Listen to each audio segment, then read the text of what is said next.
Bom dia, garotada do sexto ano, que já estão aí todos a postos para iniciarmos mais uma aula de história de hoje. Como vocês sabem, todas as quartas-feiras, às 9 da manhã, nós estamos juntinhos aqui pelo aplicativo do Centro de Mídias para transmitir aí os saberes da aula de história. Então, se você não está preparado, pegue aí o seu material, seu caderno, sua caneta, seu lápis, para poder começar a desenvolver aí as habilidades. Também desejamos um bom dia para os nossos colegas, professores, que estão aí ligados no aplicativo do Centro de Mídias, motivando essa garotada para poder estudar. Mas quem irá ministrar a aula é a professora Janaína Jardim, que já está aqui preparadíssima para começar a desenvolver os saberes com a garotada. Bom dia, professora Janaína. Bom dia, professor Carlos. Bom dia, sexto ano. Bom dia aos professores que estão nos acompanhando, porque eu sei que depois desta aula, vocês farão, o seu plantão de dúvidas com os seus alunos. Olha só, hoje eu vou começar essa aula um pouquinho diferente, tá bom, sexto ano? Porque, professor Carlos, com o sexto ano dá pra gente fazer isso. Sim. O chat vai começar aberto para vocês. Então, o que eu quero? Vamos fazer igual na aula passada, está bem? Combinado?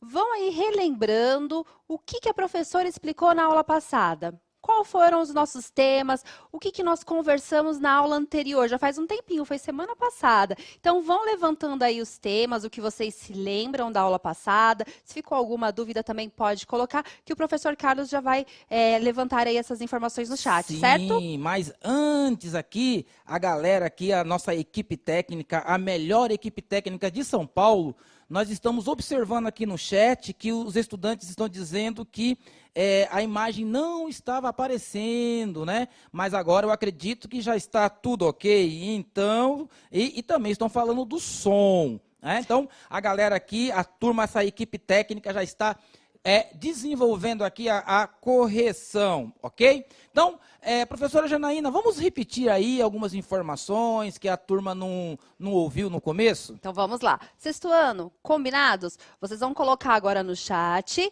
alguns elementos da aula anterior. Então, vão relembrando aí a aula anterior, combinado? Mas antes, vamos ler as habilidades e o objetivo da nossa aula de hoje? Vamos colocar na tela. Legal, vamos lá, gente. Se não estiver aparecendo aí o som, a imagem, vocês dão um toque aí que a gente já está vendo, ok? O pessoal está falando que apareceu a imagem, mas está sem o som. Vamos lá, então? Vamos ler, então, a habilidade do dia. Qualquer coisa a gente volta um pouquinho. Nós estamos em uma sala de aula. O tema da aula é a transição da Idade Antiga para a Idade Média. Vocês já começaram a estudar isso na aula passada. A habilidade que iremos trabalhar vai ser descrever as dinâmicas de circulação de pessoas, produtos e culturas no Mediterrâneo e seus significados. Teremos como objetivos compreender a importância dos mercadores, dos relatos que faziam de suas longas viagens e as motivações que os levaram a enfrentar as incertezas dessas jornadas, no contexto das dinâmicas de circulação de produtos e culturas pelo Mediterrâneo. Então, vamos lá, sexto ano. Uma dúvida que ficou, alguns estudantes me perguntaram, é sobre a palavra fragmentação e desfragmentação. Porque na aula anterior nós falamos sobre a fragmentação do Império Romano. Então, o que é a fragmentação e o que é desfragmentação, professora? Olha só, fragmentação é só vocês lembrarem de um copo partido, se quebrando. Então, ele está todo fragmentado em pedacinhos. Foi isso que aconteceu com o Império Romano. Agora, desfragmentado é o copo inteiro. Desfragmentado, o copo está lá inteirinho, certo? E fragmentado, ele está cortado em pedacinhos. O que aconteceu com o Império Romano? Esse império que nós estamos estudando aí ao longo do terceiro bimestre. Olha só, começaram a chegar povos bárbaros, que nós já sabemos que são povos germânicos, e esses povos, eles ajudaram muito a construir uma nova lógica social, política e econômica na Europa. Vocês se lembram que o imperador Teodósio, ele propõe uma divisão administrativa do Império Romano? Então, de um lado ficou o Império Romano do Oriente, que lá depois constituiu-se o Império do Oriente, que depois virou o Império Bizantino, certo? E do lado ocidental, nós temos aí o começo dessa nova lógica, que é o feudalismo. Do lado ocidental, o que aconteceu? Nós tivemos várias entradas de povos germânicos, várias populações que foram adentrando essa parte ocidental do Império Romano, e esses povos tinham religiões diferentes, formas de administrar ali o Império de uma forma diferente. O que aconteceu aqui, ó, com a banda ocidental do Império Romano? Ele se fragmentou. Então, nós não teremos mais uma política centralizada, como nós tínhamos lá no Império Romano. Vocês se lembram? No Império Romano, nós tínhamos um imperador que administrava todo aquele vasto império. O Império Romano era muito grande, vocês sabem disso. Agora, nós estamos nesse contexto, olha só, sexto ano aqui, ó, comigo. Professora, onde nós estamos agora na história? Em qual contexto nós estamos estudando? Nós estamos ainda na transição da Idade Antiga para a Idade Média, certo? E nós falamos sempre, essa transição ela não acontece de um dia para o outro, acontece aí durante um bom tempo e vários fatores vão culminar vão favorecer que se transforme de uma lógica de um mundo antigo para uma lógica de um mundo mais moderno, um mundo feudal. Está bem? Aí, hoje eu trouxe para vocês aqui um mapa mental. A gente não está tão bonito como os outros que eu trouxe, mas ele tem muitas informações importantes.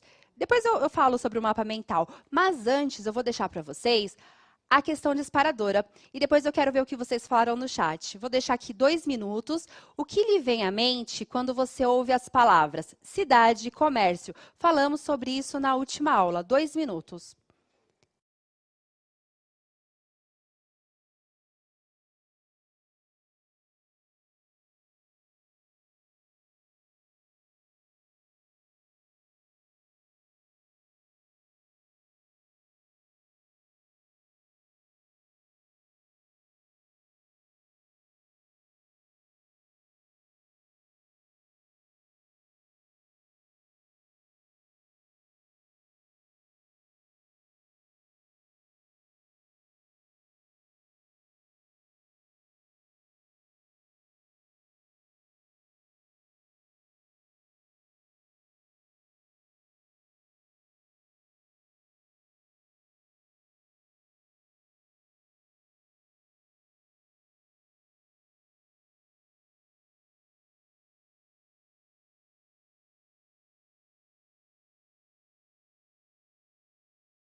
Voltamos, galerinha, para o chat. Bastante respostas aqui. Vocês estavam sem som, né? Um tempo atrás, nós estávamos observando aqui. A equipe técnica conseguiu resolver. Mas vocês, o que nós falamos no começo, foi um pequeno resumo da aula anterior. Alguns elementos que proporcionaram a passagem aí da Idade Antiga para o mundo medieval, e aí já entramos na questão disparadora, né? Que é essa questão que nós sempre colocamos. Então, o que os estudantes colocaram aqui, professora Janaína, né? Que a introdução é aí praticamente a questão disparadora, foi que o comércio lembra cidadãos, né? Que foi a Larissa que respondeu. O Rafael, né? Ele coloca que o comércio lembra também emprego. E teve um outro estudante aqui que subiu rapidinho, que também ele fala da questão da poluição. Então, cidadãos, e vendas e também poluição foram as palavras que mais apareceram aqui no chat. Ok, muito bem. Ótimas respostas. Vocês estão se referindo aí às cidades modernas, então por isso que vocês, alguns responderam à poluição. Na aula anterior eu mostrei para vocês, inclusive, a cidade de São Paulo. Mas, voltando aqui para o nosso contexto de transição do mundo antigo para o mundo medieval, qual a relação aí de cidade e comércio? Olha só, pessoal, cidade de comércio é causa e efeito. Você não tem um comércio se você não tiver uma cidade. Você não tem uma cidade se você não tiver um comércio. Então, o comércio, ele é um centro, ele é um lugar onde tem um adensamento populacional. Nossa, professora, que palavra difícil. Você falou agora, adensamento populacional. Mas é isto. Na cidade, nós temos ali uma concentração. As pessoas estão na cidade. Elas se concentram ali num território e nesse território elas começam a comercializar.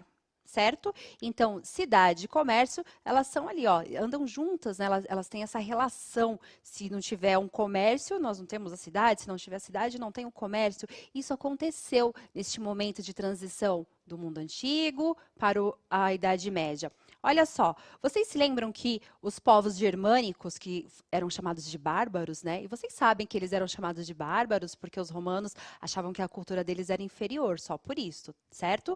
Foram chamados de bárbaros aí de uma forma bem pejorativa. Mas, o que aconteceu? Vamos lá. Esses bárbaros começaram a adentrar a parte do Império Romano. Eles chegaram com cultura, com língua, religião, tudo muito diferente. E quando eles chegam, eles também trazem ideias e produtos. Só que as pessoas que estavam ali na parte ocidental do Império Romano, os senhores, né, aqueles senhores começaram a ficar muito contrariados com a chegada desses povos bárbaros, germânicos, certo? Eles ficaram tão contrariados que eles saíram da cidade. Eles saíram ali daquele centrinho onde estava todo mundo morando meio que perto, porque ali tinha um comércio, tinha toda uma vida acontecendo, e começaram a ir para as zonas rurais. Então, eles saem da cidade e vão para as zonas rurais. Eles começam a adentrar os campos, beleza? Então, vocês percebem aí que nós teremos uma diminuição das cidades e, consequentemente, uma diminuição do comércio. Então, nós teremos aí na transição entre mundo antigo e a Idade Média, um momento onde a cidade ela vai perder a sua importância. Logo, o comércio também vai diminuir. Aí, o que vai acontecer? Agora sim, eu vou vir aqui, ó, para cá. Na aula passada, eu falei para vocês da construção dos feudos. Ah, mas como que começou? Qual é a estrutura? Depois a gente fala disso, certo? Eu vou falar aqui do feudo dentro desse contexto mesmo de transição. E aí nós temos o feudo, que dentro do feudo nós temos, dentro desse sistema, né, que é o feudalismo, nós temos aqui uma hierarquia. A sociedade feudal funciona assim, ó. Lá em cima, nós temos o clero. O clero, o que ele faz? Ele ora. Ele ora, ele cuida das terras também, ele distribui terras, cuida da parte espiritual das pessoas ali dentro do feudalismo, desse sistema. Depois, qual é a outra classe que também tem lá os seus privilégios? Os nobres. Quem são os nobres? Eles são alguns cavaleiros que vão para as guerras, são donos de terras também. E na base aqui, a maior parte da população são os servos. O feudo, olha só, no feudo, nós temos essa organização social aqui, né, que é clero, nobreza e os servos. E a base econômica de um feudo é a agricultura, certo? Ficou claro aqui, sexto ano? Então, no feudo, a base é a agricultura. Aí, olha só, bom, Agora, nós falamos para vocês, desde o começo da aula, que nós falaríamos aí dos mercadores. Cadê os mercadores, professora? Até agora você não falou dos mercadores. É porque nós estamos na transição, vocês lembram? Então, nessa transição, os mercadores, gente, eles não têm lugar nessa sociedade aqui, ó. Eles não cabem aqui, certo? Eles não vão caber aqui. E olha só, clero, nobres e servos. Não tem lugar nessa estrutura social para os mercadores. Por quê, professora? Por que não cabe os mercadores dentro dessa estrutura social do feudo? Pessoal, os mercadores, eles estão aí à parte. Eles criam uma outra forma de organização de cidades. Eles ficaram, né? Os senhores, eles foram para as zonas rurais, criaram os seus feudos. Algumas pessoas que não tinham como trabalhar nas cidades começaram a ir para esses feudos, e ali nós temos todo um contrato de fidelidade, mas a gente vai falar disso depois, certo? O que é importante aqui? Redução do comércio, mas ele não desapareceu. O comércio ainda existia, em menor escala, mas existia. Agora, vamos pensar aqui na figura do mercador. Quem é o mercador, né? Porque ele não cabe naquela outra estrutura que eu mostrei para vocês. Porque aquela estrutura feudal, ela é estamental. Estamental. Então, olha só. O mercador, ele trabalha com o quê, pessoal? Com o comércio. Ele mora no feudo? Não. Ele mora nos burgos. Nos burgos, que são essas pequenas cidades que estão mais próximas aí de cidades comerciais. Eu vou mostrar para vocês aqui. Espera só um pouquinho. Olha só. Vocês se lembram da aula anterior que nós falamos, a professora Fernanda veio aqui, sabe, professor Carlos, foi tão legal. Ó, e ela montou esse feudo aqui. Vocês se lembram? Então, nós temos, ela até colocou aqui a bandeirinha, né? Feijana. Nós temos aqui a igreja. Aqui, ó, a igreja. Aí tem aqui esse castelo, ela falou que era onde moravam os senhores, né? Os donos desse feudo. Temos aqui uma parte que é a plantação. Deixa eu ver se eu consigo mostrar. Ó, esse verdinho, né? Ela falou que é a plantação. E ela construiu o seu feudo. Isso aqui é um sistema feudal. É uma forma de moradia feudal. Como eram os burgos? Os burgos não eram tão diferentes. Eles também tinham uma fortificação. Era uma cidade que tinha uma fortificação. Por que tinha fortificação? Tanto os burgos quanto os feudos. Vocês se lembram que os bárbaros estão chegando? Então, tem uma série de conflitos ali naqueles territórios. Logo, foi necessário murar essas moradias, né? Essas cidades. Então, elas são todas muradas. Tanto que vocês viram na aula anterior, uma cidade, foi Gênova, se eu não me engano, que vocês viram uma cidade lá toda murada. Então, elas eram muradas. Aí a gente começa a muralização das cidades nesse período medieval. Bom, espero que até aqui esteja tudo claro. O que eu quero deixar muito frisado aqui? A diferença de burgo para feudo. No burgo, temos, olha aqui atrás de mim, o comércio. No burgo, nós temos os mercadores. Certo? O burgo também é uma estrutura, é uma cidade que está murada. Então, ó, nós temos o mercador, nós temos o comércio e isso é o burgo. Agora, no feudo, que também está coexistindo neste momento. Aí, o que é coexistindo? Você fala umas coisas que eu não entendo às vezes. Coexistindo, pessoal, existindo ali junto, tá bom? Que existe junto no mesmo momento. É isso. Mas aí a gente fala coexistindo, certo? No feudo, então quem está lá no feudo? Quem participa desse tipo, né, de sociedade? O clero, os nobres e os servos.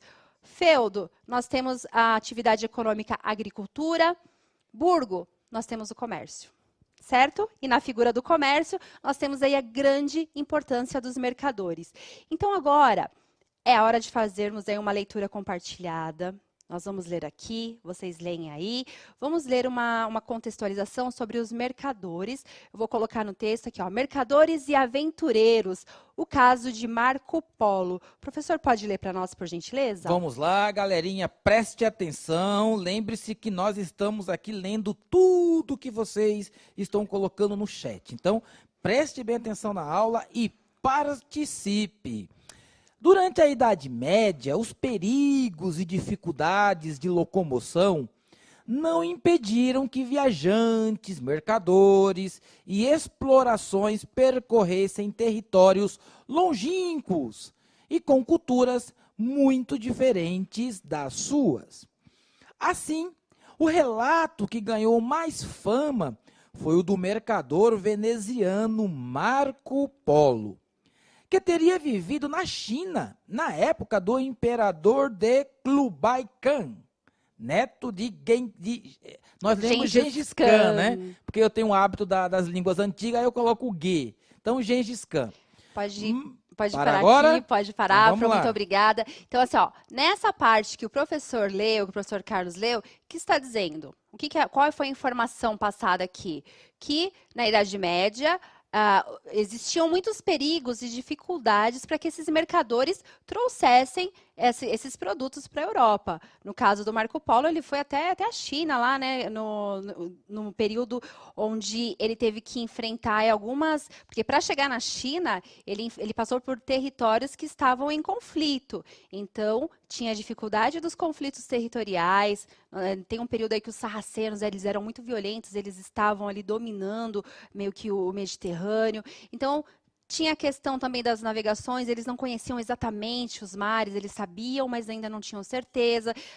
Nessa primeira parte, o professor leu isso. Existiam muitas dificuldades. Nós falamos nas aulas anteriores sobre as dificuldades de trazer nessas especiarias. Já falamos também, inclusive, quais são as especiarias e a importância dela. Prof, aí, pode tem falar, uma coisa Pro. interessante também aí nesse período do feudalismo, né? Feudalismo, uma aluna colocou aqui, prof, eu não entendi o que é feudalismo.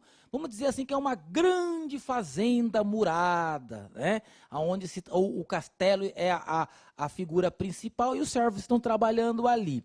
Existia uma questão aí, por exemplo, porque fora dos castelos, dos feudos, eram grandes extensões de florestas. E existia aí tanto o medo dos ladrões, né, de saqueadores, como também as lendas de assombrações que se contavam na época. Então, muitas pessoas tinham medo de atravessar, né, as florestas, sair do feudo, chegar nas cidades, por causa do medo que eles tinham das lendas que se contavam naquela época. Olha só, então aqui juntando a leitura, mais a contextualização do professor Carlos, essas são as dificuldades encontradas pelos mercadores para fazer o transporte desses produtos. Lembrando que tudo isso, gente, ó, o fato de um mercador trazer um produto por exemplo, da China para a Europa, vai mudar toda a estrutura do mundo que nós conhecemos até aqui, ó, que é o mundo antigo. Isso vai mudar tudo. Está bem? Eu vou pedir para o professor continuar a leitura no próximo parágrafo, por gentileza. Vamos lá? Marco Polo esteve no Oriente acompanhado do seu pai Nicolò e de seu tio Mafeo, onde viveram por 24 anos até retornarem a Veneza. Ali acabou sendo preso em 1296, ao se envolver na guerra contra Gênova. Teria sido na prisão que narrou suas histórias a Rucellai de Pisa, que as teria escrito no francês antigo. Liberto em 1299, tornou-se um rico mercador. Olha só, pessoal, neste primeiro momento, o comércio, ele diminuiu, certo? Porque os senhores começaram a ir para as partes mais rurais, começou aí a formação do feudo, só que isso não ficou por muito tempo assim. Vai ter um momento que esses mercadores, eles começam a trazer suas mercadorias, ideias, histórias de outros lugares. Inclusive, o Marco Polo, ele é responsável aí pela produção dos mapas que levaram à Rota da Seda, porque ele e o pai dele, ele foi para a China com o pai dele, e eles foram pela Rota da Seda. Vocês se lembram, numas aulas anteriores, que eu mostrei, inclusive, um mapa da Rota da Seda? Então, eles foram por lá.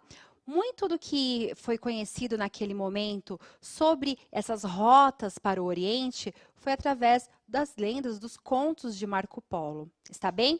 Então, aconteceu mais para frente, a gente ainda vai trabalhar muito mais o feudalismo, falaremos muito mais sobre todo esse contexto econômico, social e político, mas como o foco hoje aqui é o comércio e as cidades, vai chegar um momento lá entre o século 12 e 14, isso lá na frente, tá bom? Deu um salto agora na história.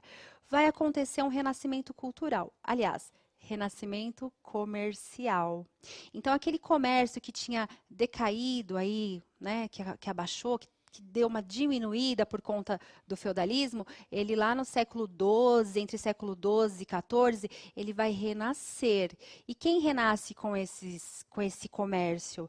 Os burgueses. Aí já é uma outra classe social, gente, é uma outra história muito rica, cheia de detalhes. Mas, sabe esses mercadores? Porque esses mercadores, nesse sistema feudal aqui que a gente explicou, eles não eram tão bem vistos assim. Tá? Inclusive, sexto ano, essa prática de ser mercador, ela era vista até como algo não muito positivo, porque você não estava dentro daquela estrutura, que eu vou mostrar aqui de novo, ó, feudal. O mercador, ele não está obedecendo aqui a tríade. O que é a tríade? É esse sistema social aqui, ó. O mercador, ele não obedece esse sistema social, ele se faz sozinho. Então, como ele não está dentro desse sistema feudal, dentro dessa tríade obedecendo, porque o sistema feudal é assim, ó, é estamental. Cada um tem o seu lugar. Então, olha lá, quem nasceu para ser do clero, vai ser do clero. Quem nasceu nobre, vai ser nobre, seus filhos serão nobres, seus netos serão nobres. Filho de nobre é nobrinho, igual a professora Luísa fala. Filho de servo, servinho, para sempre, não tem alteração social. Essa sociedade, ela não tem ascensão social. Ó, essa sociedade não tem como você ascender socialmente, certo? Então, de servo, você não passa para nobre. Ai, aí sempre na sala tem alguém que pergunta assim, ai, professora, mas e se um nobre se apaixona por uma camponesa e os dois se casam e têm filhos, os filhos serão camponeses, está bem? Ah, mas essas histórias são tão bonitas que nós vemos muitas histórias assim, né? Desenhos, filmes, onde um nobre cavalheiro, ele vem no cavalo, ele se apaixona por uma camponesa, e essa camponesa, ela tem um filho, e ele vai ser príncipe. Não é bem assim, tá? Infelizmente, desculpa, eu sei que acabei com todo o romantismo da história, mas não acontecia bem assim. Nasceu servo, vai ser servo. É assim a sociedade feudal. Aliás, era, né? A sociedade feudal funcionava assim. E esses caras aqui atrás, ó, deixa eu ver para onde eu vou. Esses carinhas aqui, ó, esses mercadores, eles não obedecem àquela lógica daquela sociedade. Esses mercadores, eles fazem o comércio e eles moram nesses burgos. A princípio, não são muito bem vistos, está bem? Eles são considerados aí meio que aventureiros e tal. Mas eles vão mudar também aí numa próxima história toda a lógica também do mundo medieval. Eu tenho agora para vocês, a gente vai ler rapidamente os relatos de Marco Polo. Pessoal, precisamos também mobilizar a nossa competência leitora para que vocês se transformem em bons escritores. Professor Carlos, por gentileza. Vamos lá? Eu leio daqui e vocês leem daí. Não sabemos com certeza quais relatos de viajantes como Marco Polo foram reais. Mesmo assim, são fontes históricas, porque trazem elementos, se não são reais, mas presentes no imaginário medieval, influenciando exploradores posteriores que criaram mapas e planejaram as suas viagens a partir disso. Apesar de ter havido viajantes que foram à China antes de Marco Polo, foi o seu relato o mais conhecido pela riqueza de detalhes. Eles abordavam aspectos administrativos e econômicos fantásticos, mas também técnicos e práticos que encontramos também nas cartas dos mercadores. Esses relatos contribuíram para a Idade Média, ainda alimentando o imaginário do tempo presente, sendo o cenário de filmes, jogos, grandes eventos, como as chamadas feiras medievais com os cosplayers. Então, pessoal, olha só.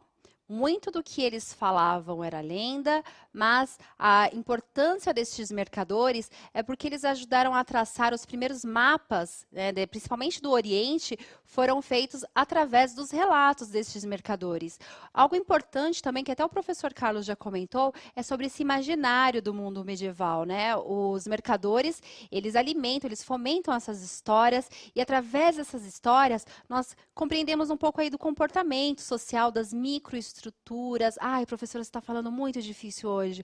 Olha só, sexto ano, quando eu falo microestruturas, eu estou me referindo àquelas relações mais pessoais, as religiões, as histórias entre as pessoas, são relações mais pessoais. Quando eu falar macroestrutura, aí eu estou falando da economia, de um cenário maior, está bem? Bom, acho que eu falei bastante aqui. Vou deixar na tela para vocês uma fonte também, dá uma olhadinha aí nessa fonte, olha só. Este manuscrito, ele é de cerca de 1350, é uma das cópias existentes mais antigas de Les Voyages de Marco Polo. Le Voyage. Le Voyage. As viagens viagens de Marco Polo. de Marco Polo. Fonte Biblioteca Digital. E interação no chat. Professor, pode ler a interação para nós, por favor? Vamos lá, galerinha. Todo mundo aí com o olho na tela e dedinho no teclado para digitar. A partir da leitura do texto e da análise das fontes históricas, explique, com suas palavras, a importância da figura do mercador e dos relatos que eles registravam em suas viagens. Quantos minutos, professora? Daremos 1 minuto. 1 minuto, dedinho no teclado e contextualizando a resposta.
Para a interação, eu estou aqui ligadinho também no aplicativo do Centro de Mídias. Vamos ler aqui as respostas. Kailane, né? A Vitória vai dizer, Kailane vai falar que alimentava o imaginário. A Vitória vai dizer que servia para que todos ficassem sabendo, né, o que aconteceu e por quê. Boas respostas. Kawari, é isso o nome? Foram importantes para a criação de mapas. O Carlos Cauã vai dizer, era importante, né, porque havia muitas riquezas naquilo que eram contados. E aí alguns estudantes, né, como a Isabelle, ele tinha que vender alguma coisa para se sustentar, né? Adorei. Então olha o que ela diz, né, que ele vendia suas histórias. Perfeito. Né? Assim, perfeitas respostas, é isso mesmo. Então, eu vou colocar aqui mais 2 elementos para a gente encerrar essa questão. Vocês estão de parabéns. Os mercadores, eles foram importantes porque eles trouxeram produtos, né? Além de produtos, ideias. Eles trazem ideias aí dentro deste cenário, que é a transição do mundo antigo para o mundo medieval. E agora, nós temos essa parte da nossa aula que nós gostamos muito, com esse quadro do protagonista juvenil. Nós temos um vídeo da aluna Bianca Aquino, ela é do 6º A, da Escola Adelaide Rosa de São Paulo. Vamos ver o trabalho, então, da Bianca? Oi, meu nome é Bianca Aquino, sou do 6º ano A da Escola Adelaide Rosa. Neste trabalho, irei apresentar para vocês um pouco da Grécia Antiga, ou melhor, os deuses da Grécia Antiga. Primeiramente, irei apresentar para vocês a árvore genealógica dos deuses gregos, só que ela não está aqui, então iremos até ela. Bom, galera, estamos aqui com nossa árvore genealógica dos deuses gregos.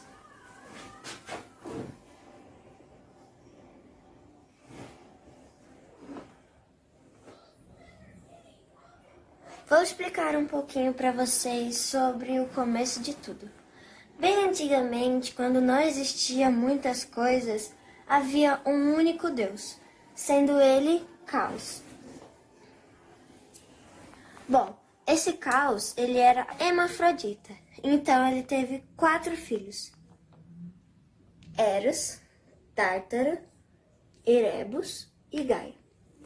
Gaia foi sua única filha que lhe deu netos, 3 netos, Montanhas, Pontos e Uranus. Uranus se juntou com sua própria mãe Gaia e teve mais 4 filhos, Ciclope, Heracatonchires, Cronos e Oceanos. Cronos, ele que se casou com 2 mulheres, sendo elas Rhea e Fibe. Fibe teve uma filha que se chamava Leto. E Rhea teve Hestia, Hades, Poseidon, Deméter e Zeus.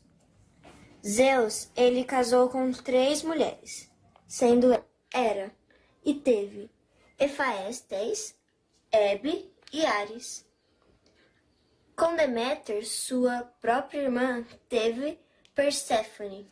Com Metis, teve Atenas.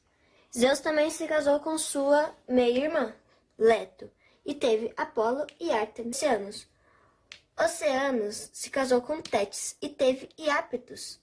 Iápetos teve 3 filhos, Atlas, Prometeus e Epimeteus. Atlas teve Maia e Epimeteus teve Dione. Aí é que Zeus entra nessa história.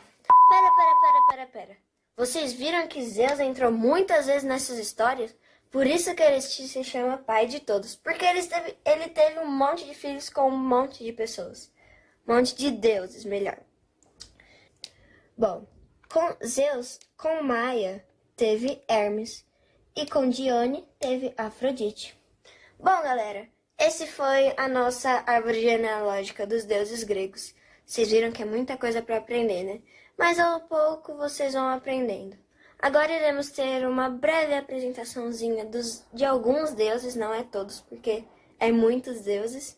Vamos ter uma breve apresentaçãozinha, espero que vocês gostem. Tchau! Olá, sou Caos. Foi o primeiro deus que já existiu na Terra. Dei a criação para os meus filhos. Bom, eu sou uma parte mulher e uma parte homem, como preferirem hermafrodita. Olá, sou Zeus. Sou deus do relâmpago, das chuvas e dos trovões. Olá, sou Poseidon. Sou deus dos mares. E indivíduos acreditavam que eu fazia desastres naturais marítimos. Olá, sou Hades. Sou deus do submundo e guardo as almas perdidas, almas ruins. Olá, sou Afrodite, deusa do amor, da luxúria e da beleza. Olá, sou Artemis, tenho uma vida selvagem e sou deusa da caça. Olá, sou Apolo, deus da cura, da justiça, da profecia, do sol, da música, dos poemas e das artes. Olá, sou Hermes, deus da riqueza, da magia, do sono, da fertilidade, da sorte, das viagens, das estradas, dos comércios, das linguagens e dos ladrões. E aí, aceita comprar? Achei ele no canto. Olá, sou Hera, deusa do casamento, do nascimento, da fertilidade e da fidelidade.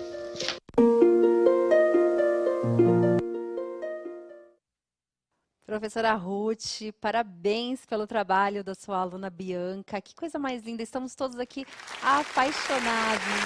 Olha aí, merece aplausos. Bianca, que trabalho lindo, estamos encantados aqui. Todos nós aqui estamos encantados com o trabalho que você nos entregou. Parabéns. Olha só, todos os estudantes são nossos convidados a participar desse quadro Protagonismo Juvenil. É lógico que a gente não vai ter como colocar todos os trabalhos, mas quando vocês colocam lá na hashtag Eu no CMSP, nas redes sociais, nós sempre olhamos e validamos. Eu gosto muito de ver o quanto que vocês são protagonistas e o quanto esses alunos se reinventaram, né, nessa nova forma de estudar. Parabéns para todos vocês, para os alunos, para os professores e para os pais também que estão ali acompanhando. Não é isso, Pro? Olha que professora e artista maravilhosa. Que criatividade. Parabéns. Bianca, né, é o nome dela? Bianca. Parabéns, professora Ruth, a galera aí da escola. Excelente trabalho. E olha, eu vou passar do tempo, né, elogiando, né, porque merece muitos elogios. E, professora Janaína, eu já acho que a gente já pode pedir aposentadoria, porque a educação de São Paulo está garantida. Sim. Com essa garotada que está aí subindo e se manifestando. Parabéns, não tem palavras para poder continuar elogiando, ou usaremos todos os vocabulários que nós temos para te elogiar, Bianca. Final da aula, avalie aí no QR Code e com essa contemplação maravilhosa do trabalho da Bianca, nós já vamos nos despedindo. Tchau, tchau. Tchau, tchau, até a próxima aula.